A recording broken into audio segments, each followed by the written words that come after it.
Hello, everyone. Today is Wednesday, March 2nd, 2022.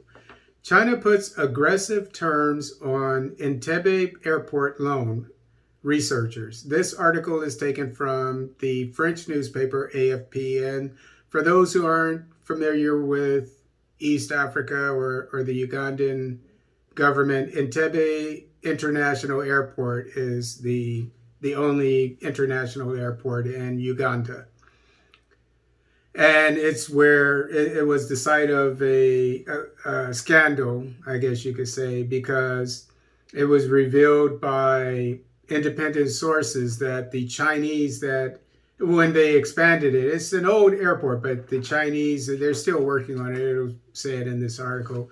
When they lent the Ugandan government money so that this work could be done, and to expand the airport, which is admirable, it's understandable. And but it was found out that there were strings attached, and that supposedly if Uganda didn't make its payments on time to pay off the loan, that the airport could have been confiscated by the Chinese government, which owns the bank, from what I understand. But the Chinese came out and said, no, we're not going to do that. But the point is, it showed how our African governments are going into signing loan agreements and so forth, and with conditions that can harm the nation. And they're not telling us the details of these. And so one thing that I have been recommending is that because Africa, probably more than any other continent, has a major problem with this, with these predatory loans.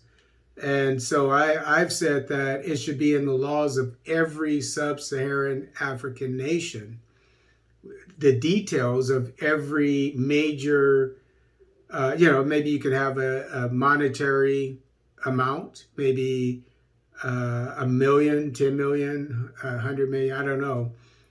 Each loan contract that your government goes into, it should be available online, all the details, what the percentage is of the loan, what the conditions are, and how, and also with these contracts, what percentage of the company, if it's an infrastructure or some kind of business, a mine, or whatever the case may be, what percentage of the company is owned by the government and what percentage is owned by the foreign national company. And this is what I believe in, and hopefully it will happen one day, but I'll get on with this article. A top Chinese lender has imposed aggressive repayment terms on a $200 million loan to expand Uganda's Entebe International Airport. U.S.-based research lab A-Data said Monday, criticizing the bank for forcing the government to repay its debt before funding public services. Chinese state banks are the biggest source of infrastructure funding to Africa and have been criticized for predatory lending practices, although details of contracts are rarely made public. Under the loan from China's Exim Bank, Export-Import, that is, bank, to modernize the Entebbe Airport, the Ugandan government is required to channel all revenue from the country's only international airport into an account held jointly with the lender, according to the contract published Monday by A-Data. The government is then required to use part of the revenue to repay the loan each year before it can invest in public services. There are more aggressive terms than what we have seen earlier, Bradley Parks, executive director of A-Data, told AFP, saying the contract limits the fiscal autonomy of the government.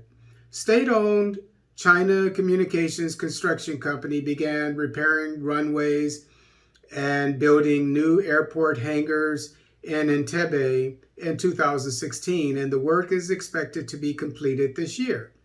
Chinese creditors, unlike other lenders from developed nations, require governments to deposit some earnings from big infrastructure projects in bank accounts they control to serve as collateral.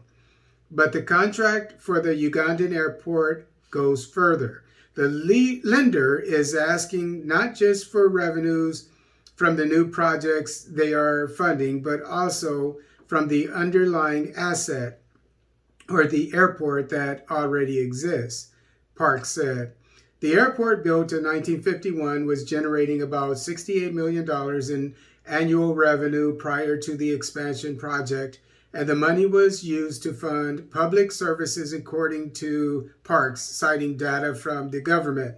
The project led to public outrage last year after Ugandan media reported China will take control of the airport if the government in Kampala defaulted, a claim that Beijing later denied.